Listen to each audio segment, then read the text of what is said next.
Okay, we are live. Welcome We're to live.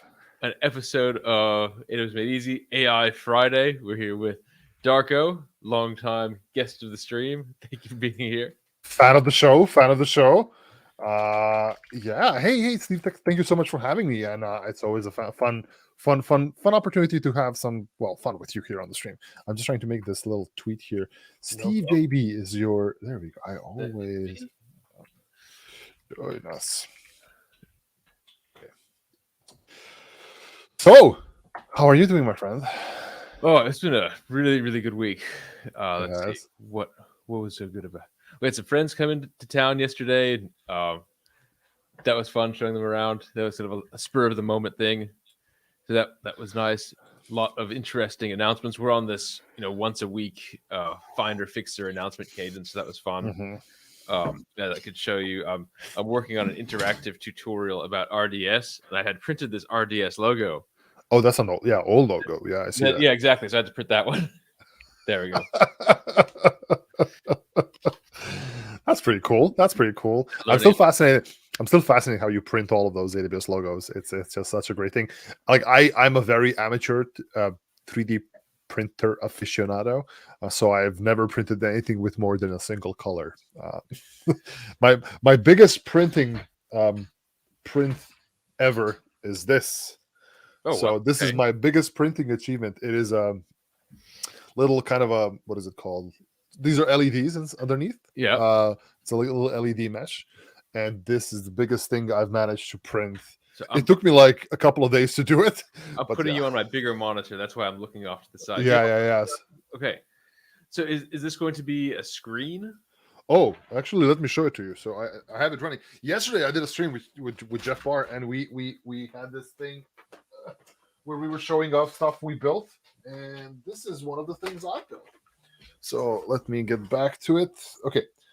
So Actually, this Is works anything? out well because the way the monitor is set up, I'm looking Yeah. at you. Okay, good. So if I plug this thing in, you get a little ESP32 flashing, Okay. and then you have this thing going on, which shows you the current temperature where I live. It's currently no data, but it takes a second for it to update. But you will see. Like it's very difficult to show it in this light. But let me turn off my lights. Boop, boop, boop. Off. There you go. So yeah, it changes Okay. colors as well. This is green apparently, and yeah, these are actually two little WS2812B LED matrices. It's like the NeoPixel thing, and yeah, it's all controlled by this one ESP32 and a power supply. Okay, so did this start life as one long LED strip? No. So these are actually two Oh, okay, I individual see. 64 by 8 LED panels, but in essence, they are one long LED strip. So these are NeoPixels, and they're literally one long LED strip in each of these segments. I see. So it's doing some divide by 8 plus 1. There's a setting you can set on NeoPixels to kind of explain what's the shape, and it will print out the text in the actual way you want it to do. So the goal of this is to one day, once I convert this breadboard into an actual PCB, to have it here in the back, where it's gonna display the latest Twitch follower or something like that. So That's cool. That's the whole intent of this. So yeah, I need to make that. So That's really neat. Yeah, I'll try to position this somehow so people can see it. But yeah, that's my biggest 3D print thing I've ever made. So That is really cool. Mount this. I don't know if I should mount it right now or sometime later, but there we go. And actually, speaking of tweets, I'm going to tweet out our show as well. Please do, of course. There is no show without a tweet. There we go. Look at that. Temperature 6.43 degrees Celsius. I love that. It's hot though. Yeah. So, but if I turn on the lights now, it's not as nice. See, but okay, I can be without lights. So yeah, I did that. That was kind of my biggest 3D print thing. But more importantly, I did play around with some Rust recently, so that was a pretty good deal. I've and I know we're gonna do some Rust today. I must say that Rust, the programming language, keeps surprising me more and more. The more you know it, the more you love it. So I fully get the whole cult of Rust. I fully get why people like Rust and why people get so much into Rust. It does take time for you to learn it, though. So, See, I really enjoy Haskell as a language, and so that's strongly typed, pure functional, lazy evaluation, and a lot of the Haskell folks have picked up Rust, and I hadn't followed suit. But then learning about Rust, it is also strongly typed. It's not pure functional in the sense that you can declare mutable variables, but at least it's like functional by default. yeah. There are a lot of the neat. It's also type inference, so you're not necessarily declaring the type of everything, but it's still strongly typed because it knows what type everything is, or it's not going to work. It is very strongly typed. It can infer types for you as well, so you don't always have to declare types. But you have some of those functional elements. I'll be honest. I went through a functional element in this book, and I don't get it. I don't get why. What's the deal there? So, like, I know some people are very big They're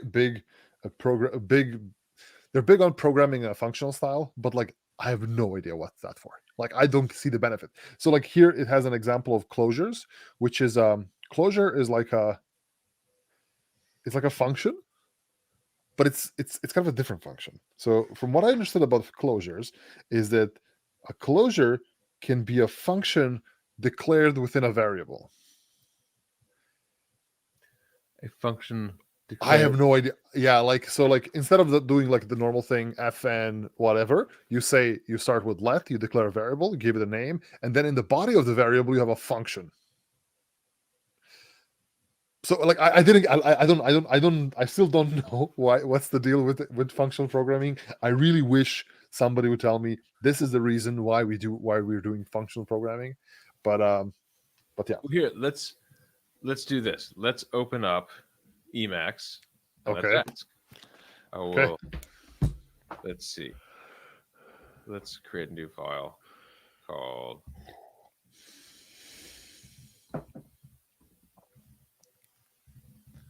I will say, let's make it block. And let's say, what is a closure in the context of programming? In Rust, maybe. Maybe specifically about Rust. Well, how about give me an example in Haskell and Rust? Yeah. Give me the same example in both Haskell and Rust. Let's see. Right. It has something to do with variables only from its enclosing scope. I know that's a thing. So okay, so I think this is making sense for me in the Haskell sense. Right. Right. So closure is saying it's kind of like I'm seeing it as a partially evaluated function.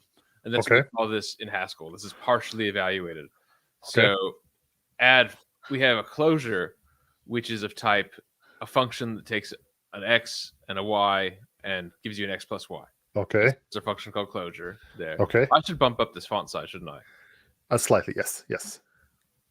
There we go. You can also do y. Yeah, that's one. Yeah, widen the screen. Okay, so then here, what this is saying is, okay, let's take an x and a y, and then when we were saying closure 5, well, we've given it one function, and so now it's what's called like partially evaluated. Okay, we have another function where the 5, I guess, is closed into the context of that function. Yeah. I think that's what it's saying. So now add 5 to 3. Right. Okay, well, the 5 is baked in.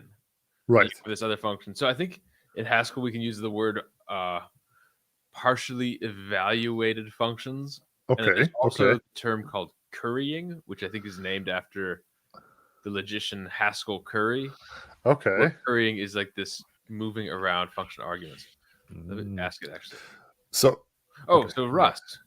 Rust is, as you can see here, it's a closure. It's kind of defined as a parameter x, which is a integer, and then it has this kind of a box thing. Don't worry about it too much. It's a thing about Rust, something to do with box. I don't know. I don't even know that 100%, but you can see here it creates a function that adds the same thing, right? It add 5, closure 5, and then add 5 3 it returns 8. So, and I get it. I get how it works, but like, why? What's the benefit of it? Like, I don't know the benefit of it. So that's my whole thing. I'm not trashing on it. I'm not trashing functional programming. I just don't know what the deal is. So like, why not just a function?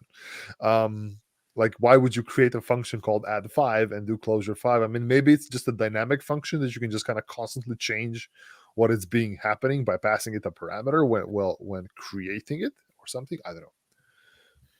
Oh, this okay. So this is an interesting one. So function these are similar. Okay, so function Okay. currying, on the other hand, is a way of transforming a function that takes multiple arguments into a sequence of functions, each with a single argument.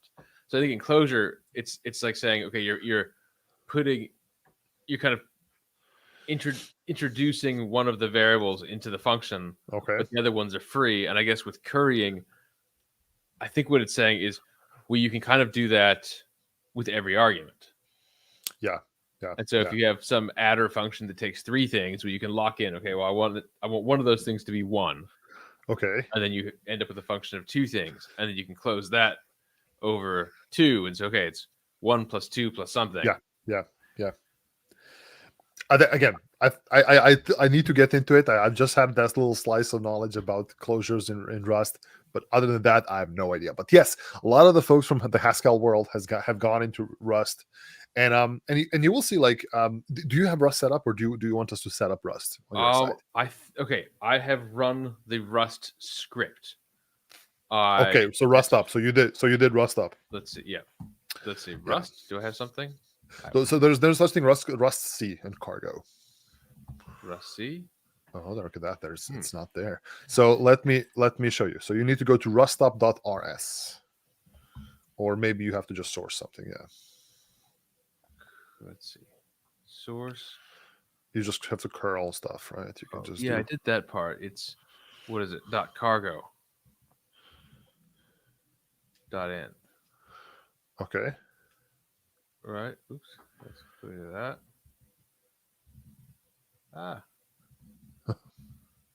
There we go. So,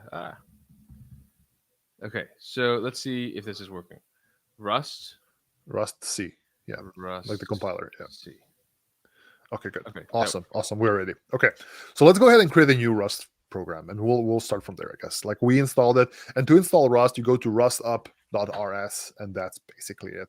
There's a little curl command that sets everything up. You just need to be able to you need to be sure to source the required files. I have all of those things in my ZSH. So, but yes, when sourcing the stuff, you have to make sure that you have Cargo in the path and all that fun stuff. Cargo is a package manager and everything else when it comes to working with Rust. So let's go ahead and where are you going to go and create? Let's find a one second. Let me make myself a workspace here.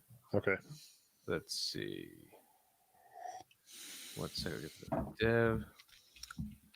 You're going to need a little dev box, my friend Stephen. There we go. I need to clean up my computing life, I think. Yeah. So the best change in my life was I set up a virtual machine on my little server I have, and that virtual machine hosts my dev box, and all of the development I do, I just do there. Right. That is a good idea. I've this Mac installation that I'm running on right now is quite aged. Yeah.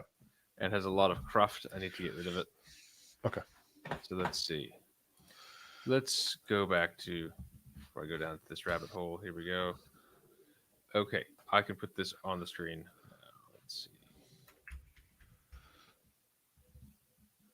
Okay.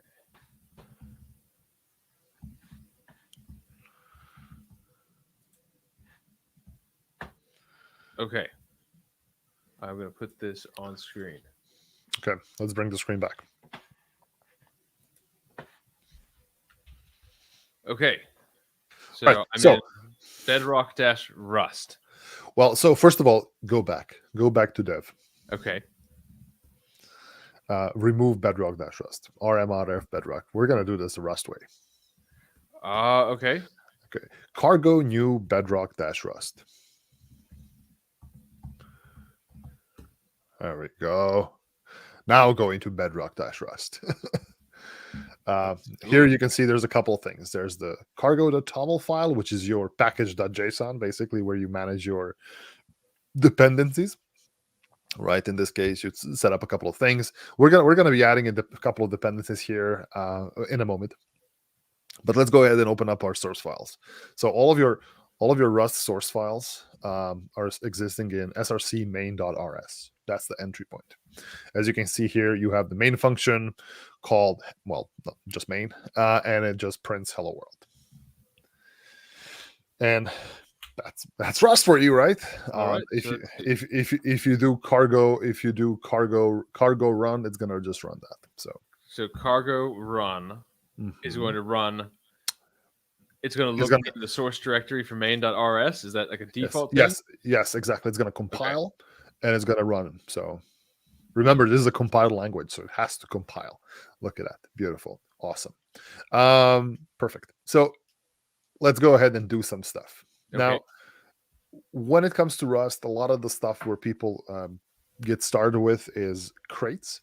Crates are, think of it as kind of modules, not even modules. It's a bit more than a module. It's a module package, right? When you use JSON or Python, when you import URL lib or something like that, think of it the same thing in Rust. And Rust has those things, and we're going to be using a couple of AWS ones, specifically the AWS SDK for Rust, and we're going to potentially maybe use something else as well. So to add these things, we can either, number one, edit the cargo.toml file, or to be honest, the better option is just to use cargo add. So let's go ahead and cargo add something. Okay, so we're going to do cargo add. Right. Then we're going to add a couple of modules. AWS-config. AWS config.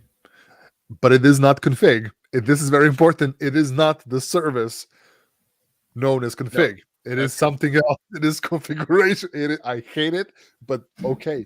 Then we're going to do AWS SDK Bedrock runtime.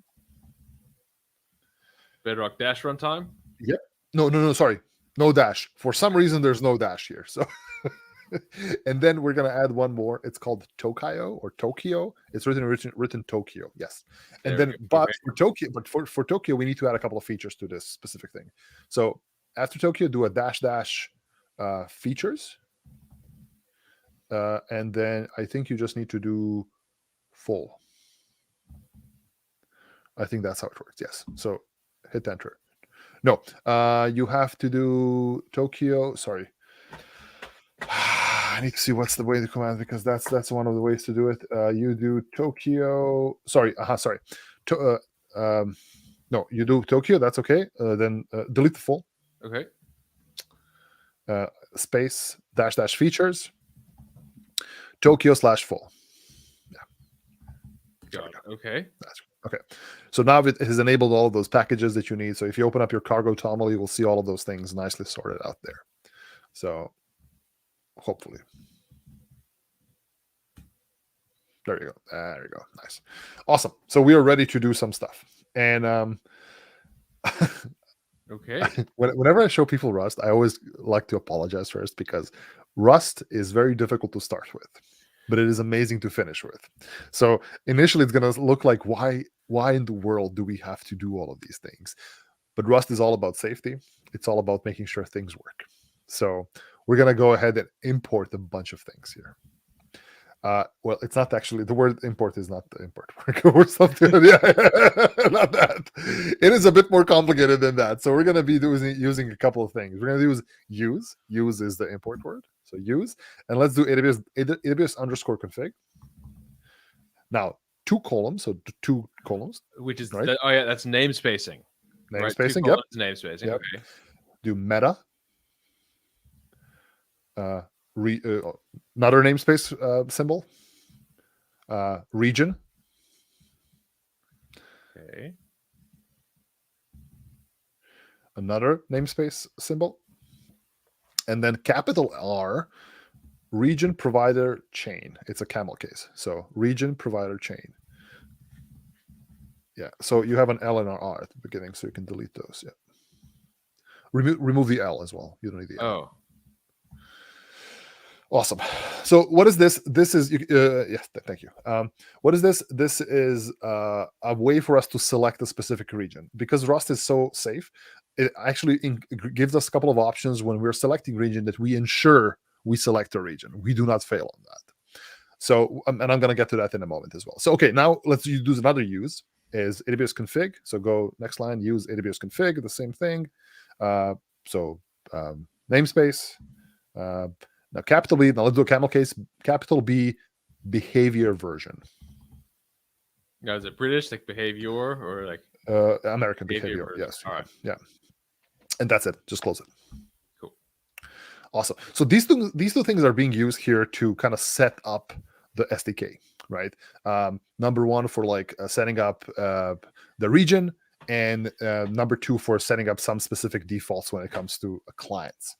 So let's go ahead and let's go into the main. Now, by default, Rust is a procedural language, right? So it just runs things as you write it. However, the library we installed called Tokyo gives us asynchronous functionality.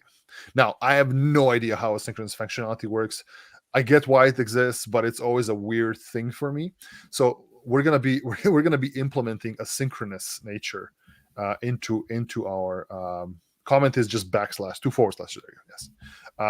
So to add asynchronous functionality to our main function, just above the main function, we're going to start with a pound sign. So no, just one above. It has to be one exactly above. Okay. Right, and then you open up square brackets, and then Tokyo, namespace symbol, and main, and then close it. This is like a function decorator in Python where we are modifying the main to use Tokyo's version of main. Okay. Yeah, exactly. So, and then one of the last things we need to do is in front of FN, we need to put an annotation called async. So just make sure it's async. So in front of just telling it that this function is asynchronous. Glorious. Okay, so this is kind of how we set up initially, right? Now let's set up the SDK for the first thing. Let's choose a region. I'm happy with US East 1. But let's do it in a Rust way. Okay, so see if this is going to compile before we go. Yeah. And it takes a moment to compile. Okay, so this is because this is the first time, so I imagine it's going to cache. Exactly. As soon as first time is the longest time, but then next time you run it is going to be less than a second. So okay, so that's you got a bunch of warnings like. Okay, so this is good. I'm not using this. Yeah, it's gonna say everything you're not using is going to complain, right? The warnings, a bunch of warnings all the times. So you can also do something like this. There's a tool, and this is something I recommend to anybody using Rust. Run cargo install bacon.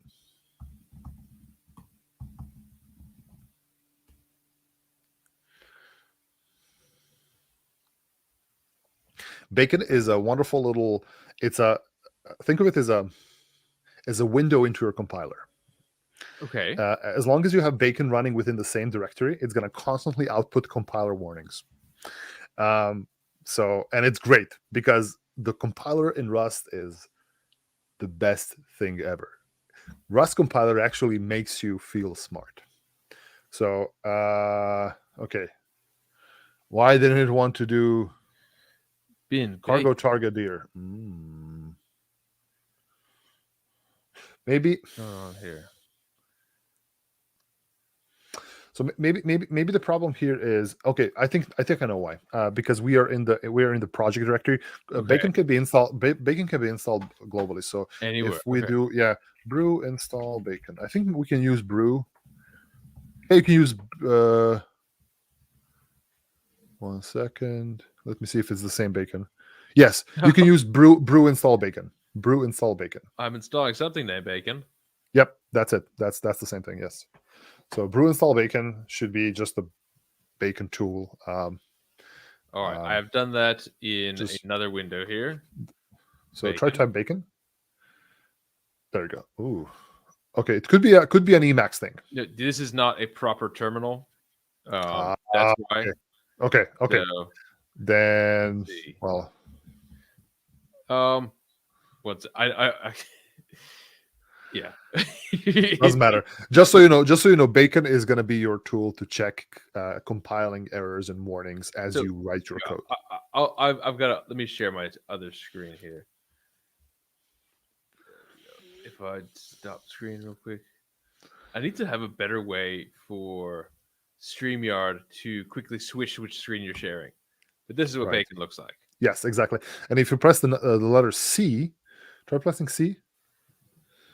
Does something happen? Yes, it's moving into Clippy. Clippy is a better, more opinionated Rust compiler message warning tail. So it's going to give you actual more, hey, listen, maybe you should not use this, or try changing this. So Clippy is better than the standard Rust C. Rust C is a bit paranoid, so Clippy is better here. So you just leave this on the side. That's how I do my Rust code. I leave bacon on the side and just start coding. Okay. And I get the pun now too.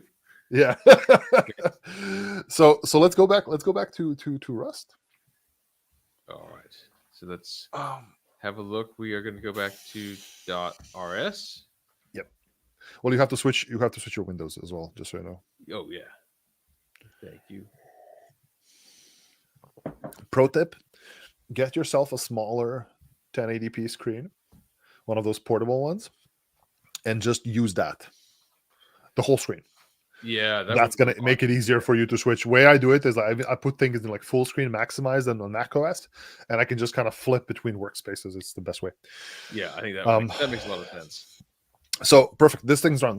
We can remove Hello World and let's go ahead and create a little region provider. So we declare variables in Rust using let. So let, and then you do like region _ provider. That's just a name, right? And then let's start. Let's use the region provider chain. The import we have. So region provider chain namespace. Again, namespace. Default provider. Default _ provider. It's always snake case when it comes to these things. And then do open and closed brackets. Not square brackets. What do you call them? Parentheses. Bah. Yes. Yeah. Dot or else or _ else. And then within the parentheses, put a string in quotation marks. So or else parentheses, or else parentheses, and then here put US -east 1. Okay, so and then close the string with the semicolon. Yeah. Okay, so what this thing does is it is kind of, you can do a bunch of things within this region provider chain. First of all, it checks the default provider, and the default provider here, and I wasn't able to confirm this, but the default provider just looks if you have AWS CLI configured locally to make sure that it's configured, right? The default profile is going to use that one. Or else is just a way in Rust to tell it, hey, if this comes back with an error, return this, right? So because the region provider chain is an object, it's a type called, it's a region provider chain, but I think it provides you with, let me see. Yeah, it provides you with the AWS region, but if it's not able to find anything within default provider, it just defaults to US East 1, right? So that means you can also tell it, hey, look for environment variables or whatnot. So if it cannot find it in the default one, in the environment variable, it will just default to US East 1. So that's it. Okay, let's configure the SDK. So let's new line, and let's create a new variable called config. And we're gonna equals. I'm gonna start with config. Sorry, AWS _config. I'm sorry. AWS _config namespace defaults lowercase. Sorry, lowercase. Yep. And then open parentheses behavior version, the one that we've imported. No, it's just the whole thing. Okay. Yep. Yeah. And then and no, not yet. And then just do within the behavior version, add namespace, and then latest. No. Sorry. Within behavior, so delete that parentheses. Give it a namespace. Oh yeah. Okay. So add. No, not dot, just namespace. Sorry, the little two columns. Okay. I got Right. Then do latest. Okay. Open and close parentheses, and close parentheses. Gotcha. Okay. Now, we're not done yet. So we can either continue on the same line, but we're going to add additional features to this configuration in the next line. So delete the semicolon. Okay. Hit enter. Put dot, region, open parentheses, and then region provider. The variable region provider. Yep. Got it. Okay. Then again, new line. Okay. Dot load. Open close. Yep. New line. Dot await. Right, and then just semicolon. Okay, so this white space isn't important in the sense that I could have strung it all together. But you could have absolutely have it all on the same line. You can do that. For that one, I could do that. Absolutely. Okay. Yep, you can absolutely do that. So that's very common in Rust that you will see anywhere there's a dot notation, people move it to the next line, just to make it nice and clean. So it's like C or C++ or PHP. It doesn't really care for new lines. I'm looking at you, Python. It just does things. So right, perfect. So now we've configured the SDK. So technically now, if you would run it, it would compile. It wouldn't do anything, but it would compile. Okay, so I've got bacon on the side here. I'm having a look at this bacon on the side. It's not giving me any. It's giving me an unused variable warning. Right, because we define two variables which we don't use. It's called a dead code, right? Just like if I do cargo run, okay, and it was very quick to compile because we compiled all the libraries beforehand. Yep. And Rust compiler is known to be performant. Yep. Okay, so that's it. Now we're ready to do stuff with AWS. So we're gonna go and we're gonna be doing stuff with Bedrock. Okay, let's. I'm gonna share my screen as well because I think it's gonna be an easier way for us to bounce back and forth between the profit. It's gonna be nicer for us to bounce back and forth between your screen and my screen. Absolutely. So okay, you can open up my screen. There you are. By the way, you don't have to remove your screen to add mine. You can just flip between the two. Just so you know. So there you go. See? Yeah. So that's a faster way to do it. I like it. All right. So the AWS SDK Bedrock runtime is this. It's on docs.rs. All of the plugins, all of the crates, all of them have the documentation on docs.rs, which is a beautiful thing. Some, like if you go to docs.rs and you find like, I don't know, what did we do? Tokyo, right? So Tokyo is a huge one, right? It's just like a huge one. It has a lot of different functionalities, modules. It's just a glorious bit of documentation when it comes to Tokyo. Beautiful, right? It's just great. And this is where you also find all of the AWS SDKs. Now, the AWS SDK Bedrock runtime documentation is, well, it leaves a lot to be desired. So I'm not a big fan of this documentation we have here because literally there's nothing. There's like, make some calls with a client. I'm like, oh, okay, sure. So we're gonna be using this, but let's go back to your screen and let's configure. Let's make some. Let's configure the client. Yeah, let's make the calls. So let's first of all establish a client. Like all of the SDKs at AWS, you need to create a client, right? So we're gonna create a new let Bedrock _ client, and we're gonna say, oh well, actually we need to import it. So go up into the imports. So we're gonna be using AWS SDK. Use AWS SDK Bedrock runtime. Bedrock runtime, all same word, and then. Nope. Let's do, what is it called? Namespace. The two columns. Yeah. Right. And then we're gonna import two things. We're gonna import a client and an error. So open up curly braces. Okay. curly braces, and type capital C client, comma, capital E error. Right. So these are just two things we're importing from this specific, two modules we're importing from the AWS SDK for Bedrock runtime, and we're going to be using them. Now, client is just your typical client, but we're going to be using error because we're doing stuff in the Rust way. So let's create a client, and I'm going to take a little tangent to talk about the errors. Okay. On the line with where Bedrock client is, we're just going to do client. Should I just use this line in Rust.rs? Or sorry, in the docs.rs. I think the new client ampersand config. Yeah, you can use that. Yes, you can use that. Yep.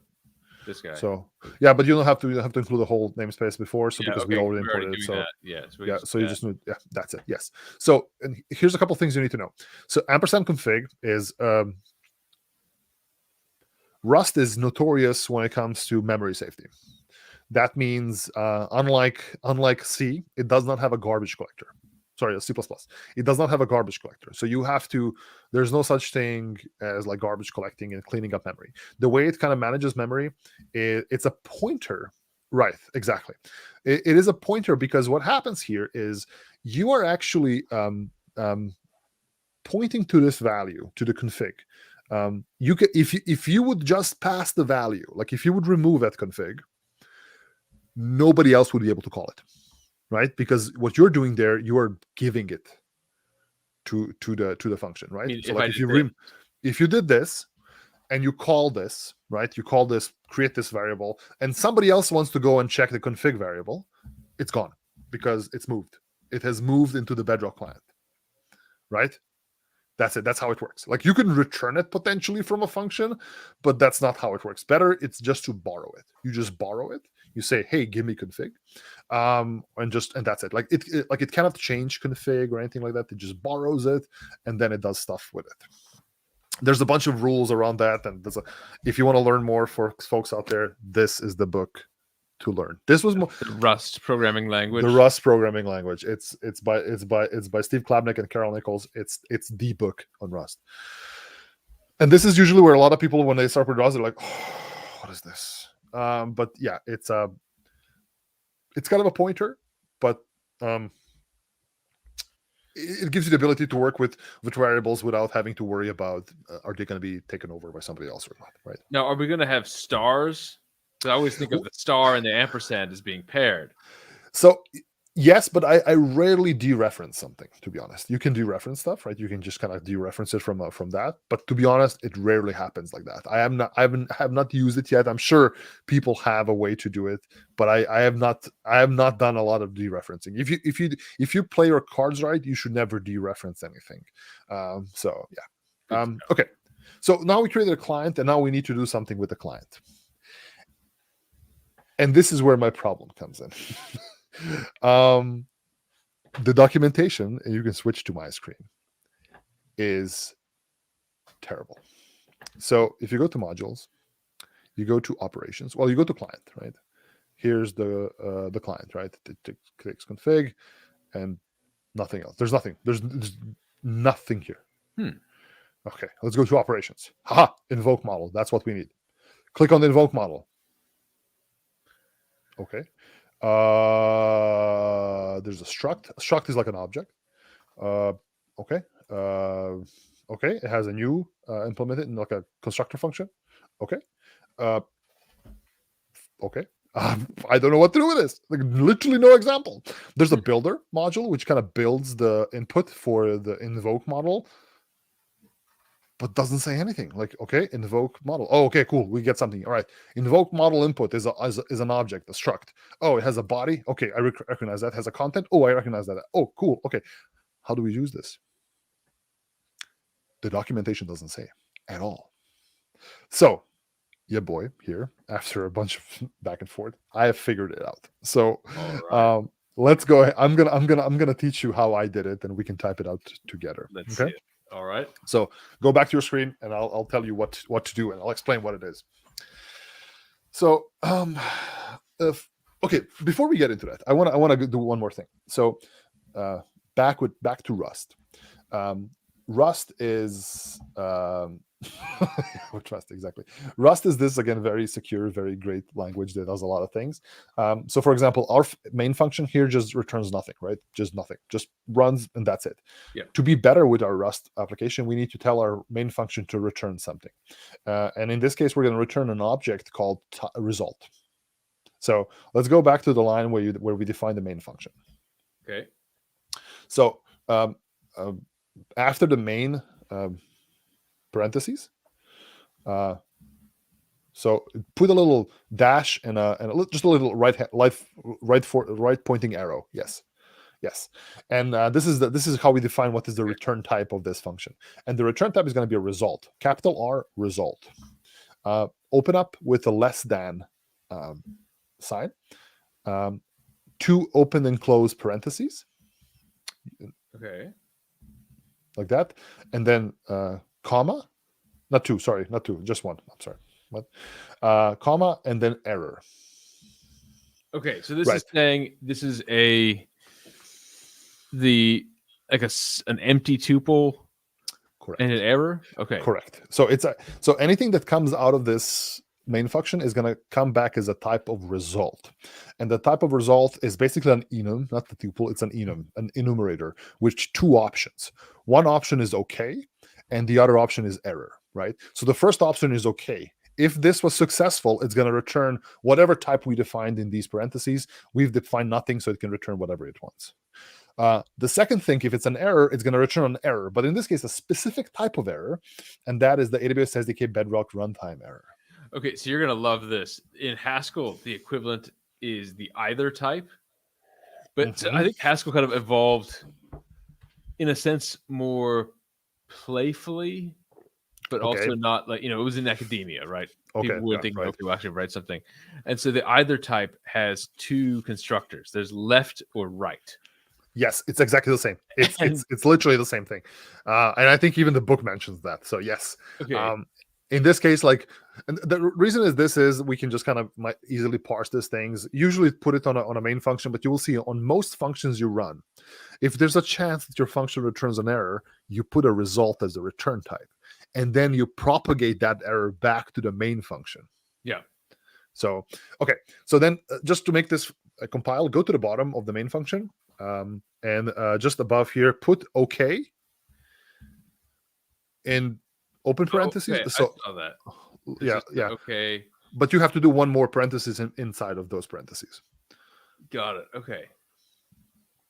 So this is just sending the okay. Yep, we're good. We have an okay result. That's it. For the time being. All right, good. So let's go ahead and we're gonna do a couple things here. So we need to create a body, right? What are we going to be invoking?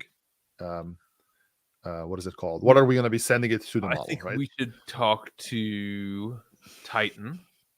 Okay. We should ask it a question like, let's see. How do I program in Rust?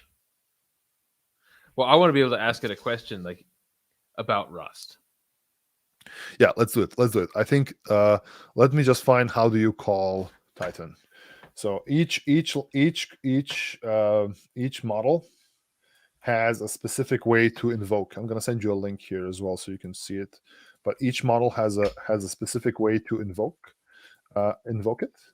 In this case, Titan has this one. You can share my screen if you want. So Titan has a specific way to invoke it. Here is the thing we need to send it as an invocation to invoke Titan. In this case, we're talking to Titan text model. So this is the body it needs to receive. And if you look at the input in what is it? Input text is just a string. Text generation config is a couple of floats and yada yada yada, right? So we're gonna take we need to take this thing and convert it into a little string. Well, actually, we need to convert it to something else, but I'll get to that in a moment. So I guess we're going to put this here, right? So let's go back to the screen and I'll show you what you need to do. Got it. Okay. So what I've done, I have put in that little thing for reference. I'm going to comment this out. Okay. So let's create a variable. And actually, before we create a variable, we need to import a new thing. Okay. And it's part of the AWS SDK Bedrock runtime. It is a primitive. It's basically a type. So let's do use AWS SDK Bedrock runtime. So just you can copy the previous line if you want. Got it. Okay. And this is something I have not found in the documentation. This is just something I figured out by just digging through it. So, folks from the SDK team, just copy just copy that line. Just copy that line. Yep. Paste. Okay. And then Bedrock runtime. Let's delete everything after the namespace symbols. Let's do again namespace. So 2 columns. Primitives. Lowercase p primitives, and namespace, and uppercase blob. Capital B. There you go. Blob. Okay. And then close it. So blob here is basically it's a binary object, a binary type. Because the thing is, the text we send it has to go to it in a binary format. So we're going to convert that text that you have commented downstairs into this blob. So let's go ahead and create a new variable called I guess, yeah, thank you. I love that. Yes, good. So line 17, let's create a new variable called request_body. Let's want it to look like this, but you said it's not like that. Well, so we're gonna do it right now. So Bedrock, let me also teach you one more thing. How can you define a specific variable type? How can you infer, not use inference, but just define a type?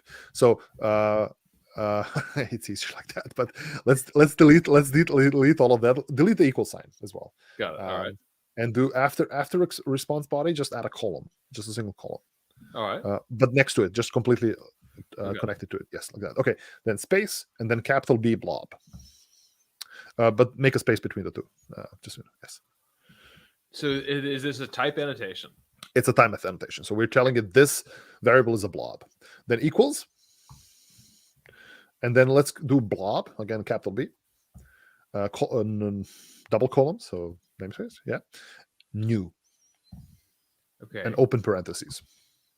So anything that's in here, which it can only accept a string, is gonna be this new blob. This is how we're creating a blob. Now, we can definitely put this all in a single line, right? You can just copy paste it into a single line. Fine.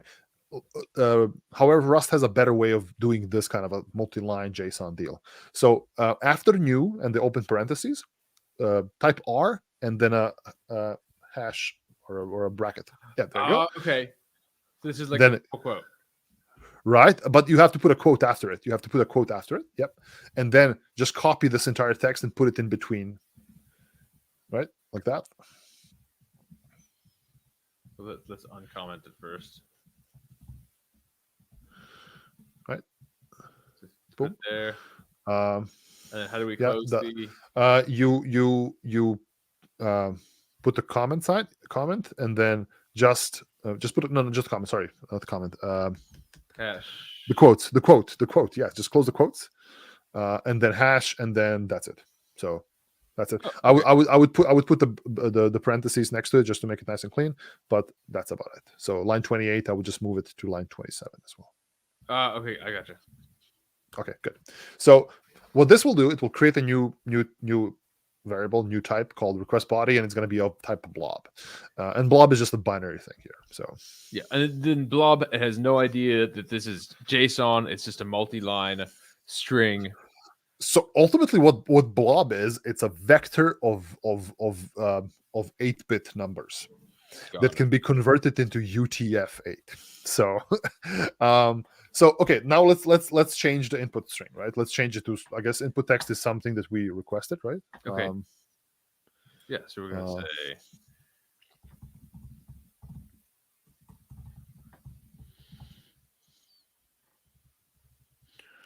that's a very generic question.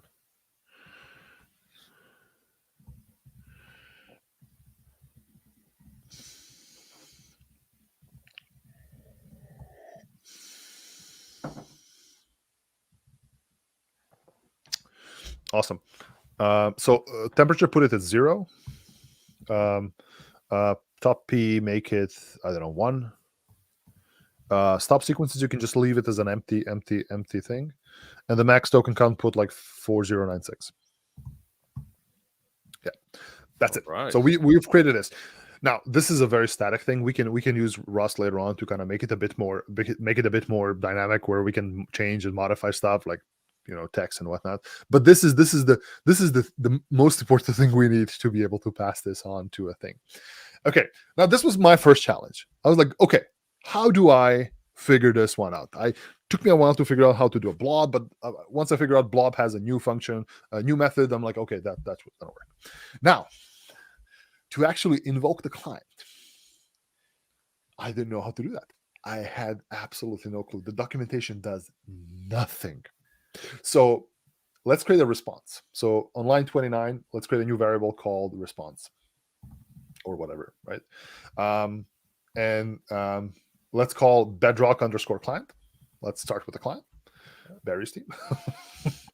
Bedrock _ client. And let's do dot invoke _ model. And open and close parentheses.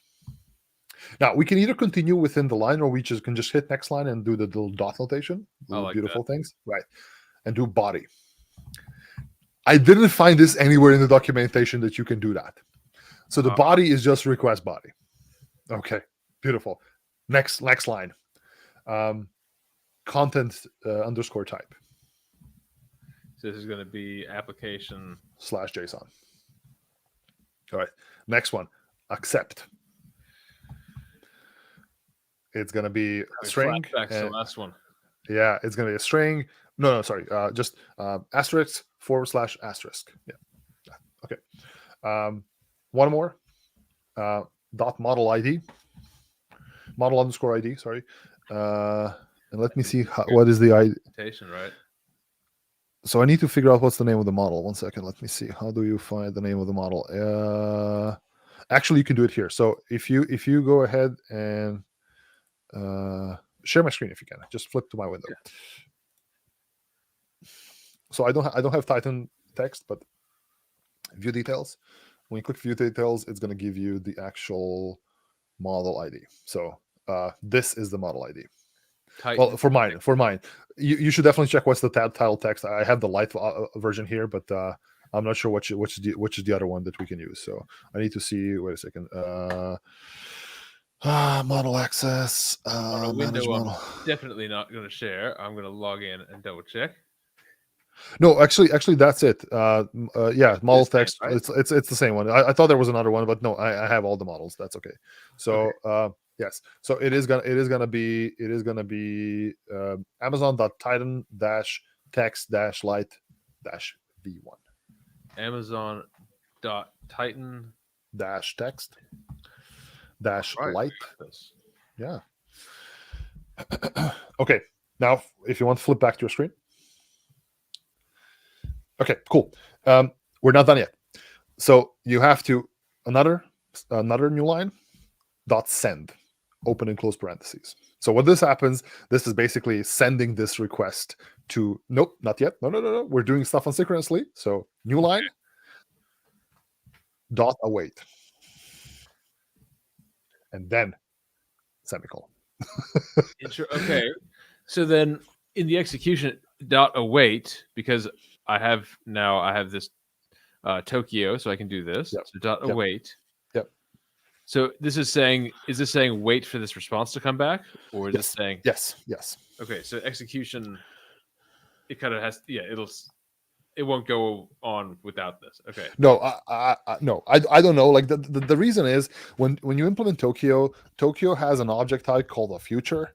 A future is basically something when you make an asynchronous call, a future should be returned, but you don't know what future, so you'll wait for it. Again, I'm not really good with asynchronous programming. I could never even understand JavaScript, so let alone this. You and me both. Yeah. Okay. Now, so if you run this, let's actually try to run this. And but before we do, let's print it out. So to print stuff out with Rust, there's a macro called print line. Yes. Exclamation mark. Open up the thing, put quotation marks, and no, that's not gonna work. So quotation marks, and then open curly brackets, put column and question mark, and then close the brackets and close the string. Put a comma and then response. Sorry, within the parentheses. Sorry. Oh, okay. I gotcha. All right. So it's basically just kind of string interpolation, whatever it's called. Yes. And then Okay. you have This to is semicolon. like a printf where this is Yeah, saying like a printf. this thing we don't know what it is, and here's this response. This is the thing, and then the exclamation point. This is macro expansion. Macro, yeah. So, but make sure to put a semicolon at the end. What basically this thing is doing, the colon, a question mark, it prints out the raw object because, like for example, a lot of the types you are printing need to have a trait called display. A display is just an easy printing type. But because this does not have a display trait, it doesn't know how to print itself out. You just print me whatever you get, right? So now it's gonna take a while because it's not gonna be returning stuff in a streaming method, but you can see it's running, so that's positive. We're going to get something back. Look at that. Yes. Sensitive data redacted. And that's the thing. I did not find that anywhere in the documentation. That I have no idea what that is. But I figured out how to solve it. Maybe that's not what Titan actually told me. No. I thought it was like, oh, this is something I got back from the model. Oh. So let's go ahead and let's comment out the print line because we don't need it right now. Well, you know that Fibonacci sequence is pretty sensitive. Yes, absolutely. Let's create a new variable, and we're gonna create a variable where we're gonna store the response. And let's do this. Let's call it words. Let's annotate it because we're in Rust. Let's annotate it. Let's give it a type annotation. So make sure to connect the column in the words, and then call it. Let's do a vector. So capital V, VEC, yeah, and then less than symbol, less than. Okay. U8. U8 like this. Yep. Yes. Okay. So this is an unsigned integer of 8 bits, which means it's anything from 0 to 255, which is all we need. And then equals, we're going to say response dot unwrap. Now, if you use unwrap in Rust, you're going to catch a lot of heat. Unwrap is basically an easier way to get something from a result. The reason is, so when you call that response back, you're going to get a result. And result contains either an OK or an error. The proper way to do it is to match against, oh, did I get an OK or an error? If you got an OK, fine, return the string. But if you got an error, do something with the error. Unwrap is just a simple way of like, just give me OK. If not, just crash. Just keep going. Right? Yeah, just crash, right? So unwrap, open and close parentheses. Yeah, okay. The Haskell, what was the Haskell equivalent of this? It's basically, if like you have a non-exhaustive pattern, right? You say, I want this part, but not that part. Yeah, there were, what was this was like in the maybe monad. So in Haskell, you'd have like a maybe A, and you'd say, okay, I just want to proceed, treat the result. Typically you'd want to do something with, okay, I have just answer or nothing. And you have to do something with the just part. And then just unwrap it out of the just give it to me. Yeah. It's amazing. Again, unwrap is intended to be used temporarily until you make it. Once you make it work, then you take unwrap and make it into something better. Actually propagate the error somewhere if it's an error, not just because what happens here if it gets an error, it just panics and dies. So unwrap, and we need to do something with the unwrap. Now, I'm gonna go to my thing here. I'm gonna look at let me find the blob primitive. So the blob, sorry, the response. So if you can share my screen right now. Yeah. Let me just show you something. And I want to show you how I got into this, how I figured this one out. And you hit it. Do it once more. Sorry. There we go. So operation invoke model. Invoke model gets us an invoke model output struct, which contains a body. Right. And this is what we're going to do. Unwrap dot body. Now, flip back to your screen. Yep. You're going to have to set up a little you have to bring it back. You have to do some Steam Deck thing. Stream Deck. I have to be able to use and have like some custom little Chrome extension that can talk to the Stream Deck, which says, here's all the different screens that are on the StreamYard menu. Pick one. So Okay, unwrap, then dot body, right? Once we've unwrapped it, and if it was successful, now we're not handling any errors here. Like, but if we are successful, give us back body, and just that. Now let's go ahead and print the body. I just want to see what the body is. So let's do print line. You can do the same as line 37, but just do words. Right. Let's do it. All right. So print line will print anything. Yep. Okay, we failed. Oh, it's a. But this is good, right? I want to see this error. Okay, so right, because we didn't get a vec 8. We didn't get a vec 8. Because we annotated it as a vec 8, but we're not getting a vec 8. Like, we're not actually getting the type we want. We're getting a blob. But and see, the compiler is beautiful because this is, I've expected a vector of U8s, but I'm getting a blob. So if I did blob here, that would work. Right. Now try to compile it right now.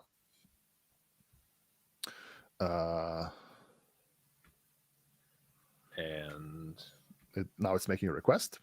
Because, like, look at that. It didn't even run the request. It just failed because, like, oh, yeah, what is this? Look at the blob. Inner. Now, blob is just a binary object. Okay, these aren't embeddings, are they? No. This is no. So flip back to my screen. Flip back to my screen, and I'll show you what a blob is. Well, what it actually does. So if you go here and look at that, so the body is a blob type. If you click a blob, blob is basically just a protocol agnostic binary content. It's just binary content. And when you create a blob, it takes an input and converts it into a vector of U8s. A vector of U8s is just literally those 8-bit numbers you see on that one. What we need to do with a blob to convert it back into a vector of U8s is we need to go into inner. This is a function that goes into inner, into that inner thing, and returns back the vector 8, right? So it's like, this function is crazy because it doesn't do anything. It literally just returns self.inner, nothing else. So let's go back to your screen and just make sure that we do body dot into inner, open and close parentheses. There we go. Body dot into inner here. Right. Okay, cool. Do it again. Compile again. Compile again. Look at that beautiful, glorious Rust.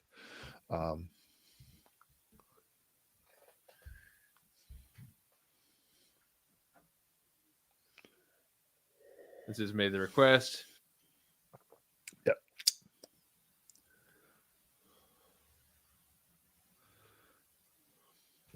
Again, we have a vector of numbers. We have a vector of a lot of numbers. Now, there's one thing about the vector of numbers. This isn't the Fibonacci sequence, is it? It's the Fibonacci. So there's something beautiful about a vector of numbers, 8-bit numbers. In the world of computing, we can take 8-bit numbers and convert them into UTF-8 characters. So let's create something called, let's create a new variable called, we have words already, but let's UTF-8. Okay, equals string capital S, double column, so column, from underscore UTF-8.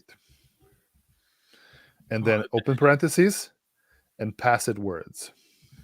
You can just pass it the whole thing. We don't need it anymore. Delete the print, or actually keep the print line, but change the words into words UTF-8. Now this whole thing, this UTF-8, this encoding, right? Yeah. Everyone remembers Python 2 and all of the things that you had to deal with once you moved out of ASCII and those very comfortable 128 characters and into the UTF-8. Yep. You remember how hard this was to get right. Exactly. And now once you run this, you should hopefully get your actual result back. Now, we can do a lot better with the result as well, just so you know, but we'll see how much time we have left. Well, so now here's the question is, okay, so it gave us, all right, let's have a look at this. I wonder, you know what? Okay, easiest. So yeah. Let's take this. We'll pick this in.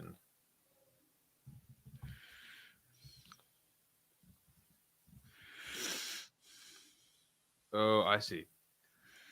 This should be okay. Let's have a look at it using JQ or something like that.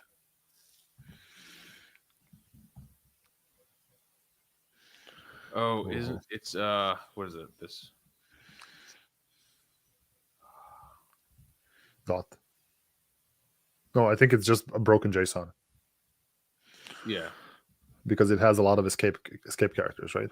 Yeah. But okay, we can get the idea of it though. Right. So see, yeah, there you go. The Fibonacci sequence is so output text is something we're looking for, right? Yeah.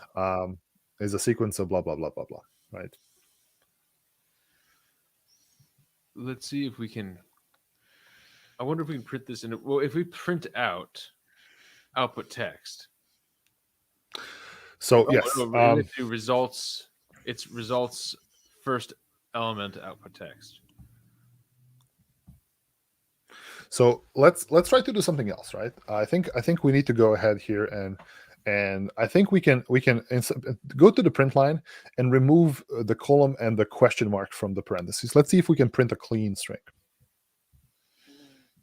I think the string should have a display property. So if you try to run it, let's see if it's going to fail.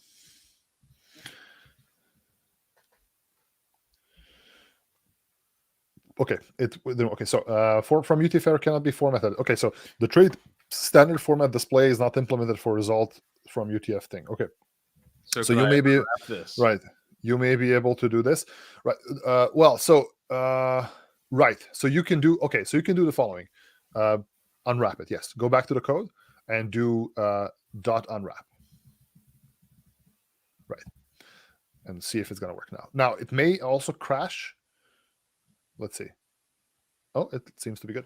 So yeah, there we go. Because you get a result back, and because that's the thing, the from UTF-8 method may fail, right? Maybe you give it some bad UTF, and it won't able to do anything from it. So it's actually safe enough to say, like, you know what, I didn't manage to do it. Here's the error back. Look at that. Okay, this is way better, right? So you see the output here is nicer. As you can see, that output text is cleaner than it was in the past. Yeah, it has these new lines, right? So that is really good. One of the things we can do here is open up the code again. We can print it nicer. So in the print line, put column.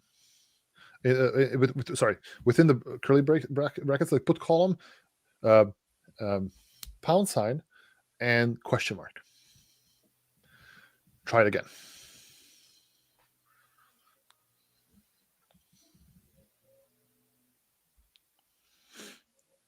The only challenge here is every time you do this, you have to go and make a call back to Bedrock. But no, I thought it was going to do it nicer, but no, actually this one is even worse. So it doesn't matter. Sometimes it does like a prettier print if it's some object it knows how to deal with. But so it's better to remove those things. Now, the appropriate way to do this is now to convert the response into a JSON, because this is not JSON. It's a string. We want to parse it into use whatever Rust's JSON parsing library. Right. Exists. Right. So there's something we need to install now. Well, we need to add a cargo. We need to add a crate, and let's do cargo add. We're going to add something to our library called cargo. Just cargo add. I see. So I'm not modifying the cargo. No. You can just do cargo add. You can cargo add SERD, like SERD or SERD or whatever. E at the end underscore JSON. Okay, so that is the most popular. It's the this is the it should come as default in any cargo.toml file as far as I'm concerned. So we're gonna go ahead and import SERD and so use SERD underscore JSON, then do the double columns, and then open up the curly braces and put capital V value. And then error. Just let's do an error as well. Well, actually, no. Let's not do error, because we already have error here. It's going to confuse things. So delete that, close it. Beautiful. Let's create a function. let's go. I'm not sure where you like to create functions. I love to create functions above my main function. Yeah. So okay, so let's create a function. To create a function, just do fn. Let's call it convert to JSON or whatever you want to call it, right? Or parse Bedrock, whatever. Please use camel. And I think even the compiler is going to say please use snake case. Oh, really? Yeah. All right, let's see that. Yeah, I know when I'm defining some parameters, it's like, you should not do it that way. And we want it to be a string. Right. So what we're gonna do here is we're gonna be actually no, we're gonna do something else. So you define what we're passing it. So within the parentheses. Mm-hmm. So add, for example, s. So just do a single, whatever you want to call it, whatever s. Okay. No. Delete everything. Just delete the parentheses. Okay. So s colon, and then do ampersand str. Yes. Okay. Okay. So because we need to pass it a literal string, not a literal string. A string literal. It's a different type of string. Okay. The difference is it's just where it's stored, and is it on a heap or the stack, whatever. But the JSON, the cert JSON expects a string literal, and then we're going to return a cert result. So give it an arrow as a return thing after the parentheses. Okay. Okay. So this is right? My output. Okay. Yeah, so the output is going to be cert_JSON. And then result. Okay. Right. Awesome. And then need 1 second. Okay. I need to go get my power brick, because apparently this dock cannot keep up. Okay. Okay. To a dock, and I've been watching the power, and even though the power icon is on and it says the battery is charging, it is at 4%. Okay. Which is about at my comfort level. I will be back in a minute. Hold on. Let's see. Go. You can just leave it. I'll entertain the people. That's fine. While Stephen is out there rummaging for his laptop charger, I'm going to explain what we're going to be doing here. So we're going to be creating a function called parse Bedrock to JSON, or I think we're going to call it slightly differently because Rust. We're going to pass it a string, which is going to be the result from the request to Bedrock, and then we're going to do something with that string, right? We're going to just print it out, or print out a specific value from that one. Because cert here is actually cert, or cert is a short for serialization, deserialization. It is a tool to deserialize and serialize JSON data. Simple as that. Okay, and he's back. Welcome back. Thank you. That was reminding me real quick of that reInvent wrap up we did in Vegas, and in that hotel room, there are so few power outlets in a hotel room. Yeah, it's something you probably never look at. When you try and set up a portable video studio in a hotel room, you'll be amazed at how few power outlets there are. Yeah.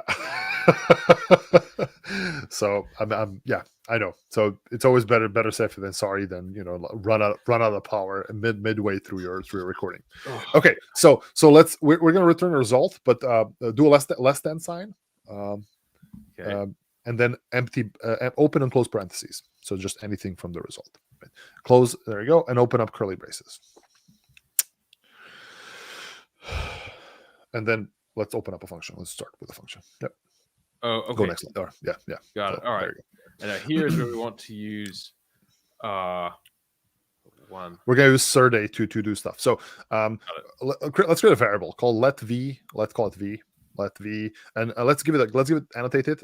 So we're sure for it. Let's make it a value. So let v value. So we're gonna use the cert value in this case. Yeah. So right. This one. Yeah. Right. Exactly. Okay. Yes. So then equals cert_JSON double columns from _str, and then open it and just put s. Close it, and then here's the thing. Wait, let's not do that. Here's a wonderful little thing about Rust. Put a question mark at the end. and then semicolon. So what the question mark does here, it's really good. It's kind of a shortcut to the whole result thing, because what the value here contains is an actual result.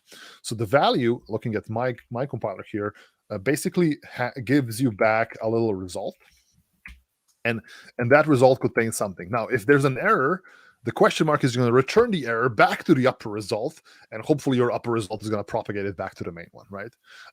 So these question marks can only be used within functions. So we're just telling it, hey, listen, if it's okay, give us the value. If it's not, propagate the result back to the function calling it. So, Bacon is not happy with this. It's not? No. What is it saying? It is saying that I'm implicitly returns an empty as my value. Let me see if I can paste it into a scratch buffer here. Error, mismatch types. All right. Search JSON result. Explicit result error. Okay. So sorry. Yes, I think I haven't done it myself as well. So you have to, I think you need to, all right, we need to do an error as well. So result, go to the asserted result, put a little, well, no, I know why it's complaining, because we're not getting anything. So just make sure to close the function with OK. Okay, got it. Right? So, okay. And then. Yeah, that's it. Now it should be OK. All right, so let's just do something here. Let's go and print a line. Let's print something here. We're not going to return something. We're just going to print stuff. Just it's the best way to test. Within Bedrock? Within this yeah, within this function, yes. So let's do a print line and do something. Put quotation marks, and let me teach you how to do proper stuff. Well, I mean, you can do that, right? Just do that. No. Okay. So at least a curly bracket, right? And since v is going to be a JSON value, we can use the little square brackets to kind of denote fields we want to print. Now, if you look at your output text, I think it's output text in a camel case. I think v and then square brackets. Look at what is the output text? Yes, that's what we need. Yeah. So, but this is in the first element of a results array. So it's like results. Okay. Right. So we're gonna have to do right. Like we have to do something. Results 0. Right. Okay. What's called output text. Yes. Let's do that. Now I don't know if this is the actual. I have no idea. I haven't gotten this far. Just so you know. So this is where I stopped before we started the string. So now technically we need to call the function. If you go down to the main function after we made the call. Yeah. Let's call the function. So we're gonna say convert to JSON. Or parse Bedrock to JSON, right? That was. Parse Bedrock to JSON. And then, we're gonna call it at ampersand done. Or sorry, not done. What is it called? Words UTF. Sorry, words UTF. That's what. Words. But it's words, not. It's words, not. Works. Yeah, words. There we go. Okay, so now Bacon is still complaining it. Let me see if I can get Bacon on my Emacs. Give me 1 second. Oh, okay.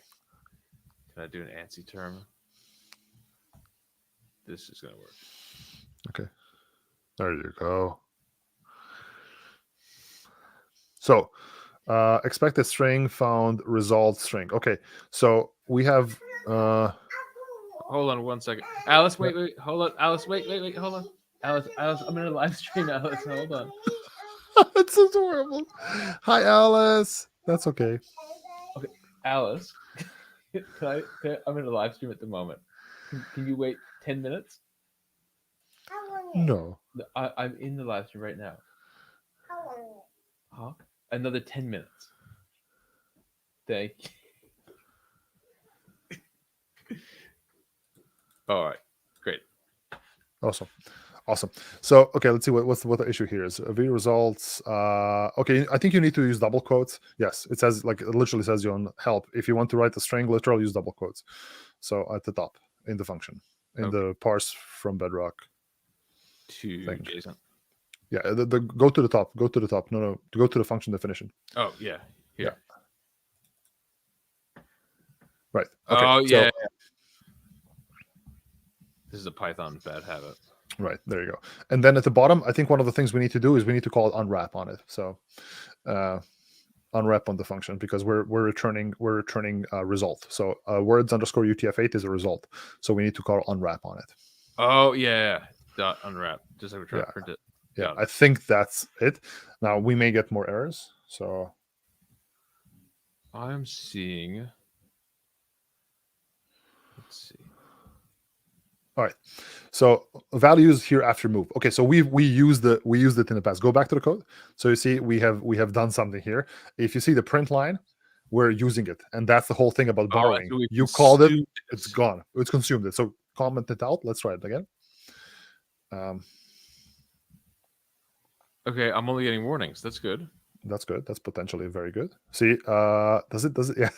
look at the warnings. Just look at the warnings. I want to show you the warnings. A note: warning, not non-snake case. Should have a snake case name. See?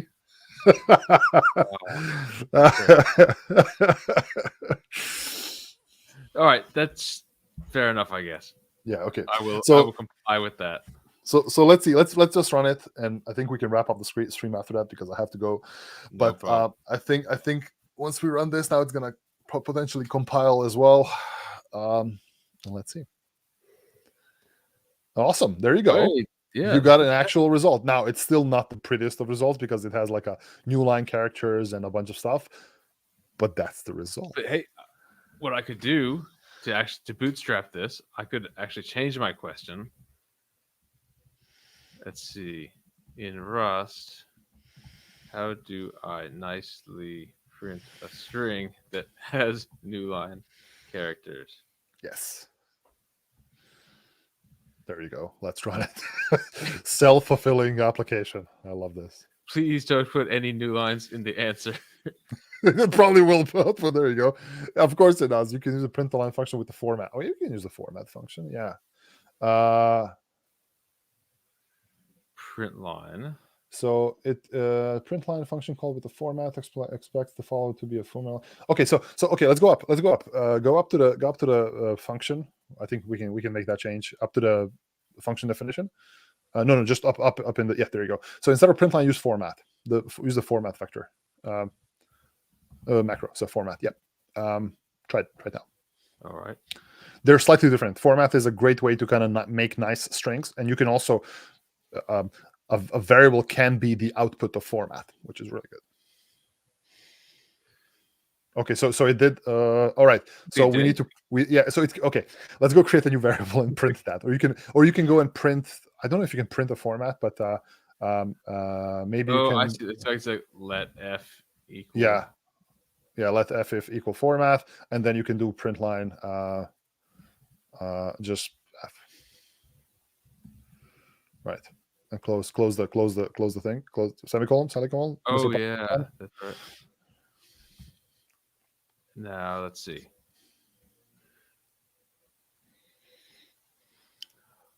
Yeah. Okay. Okay. It didn't do it, but fine. So there could be a better way to do this. But yeah, it's as you can see, you get a bunch of stuff. And like lots of escape characters here, like for quotation marks and all that. So there needs to. I'm sure there's like a crate somewhere to help you parse out these results. But this is a great way to do it. Now, the better way to do this would be not to just print out something like this. This would be to store this into a struct or an object. Now you would potentially create a struct that contains the responses, and then you would just use that to do whatever you do with the responses, right? So, but I know Rust looks like insanity here. No, this is I like it because what it's showing is that like all of the careless stuff that you can do, especially with strings, right? It ends up biting you later. And these are the kind of bugs that are so much harder to track down when you made some big mess of spaghetti. And so by kind of being forced to deal with it now.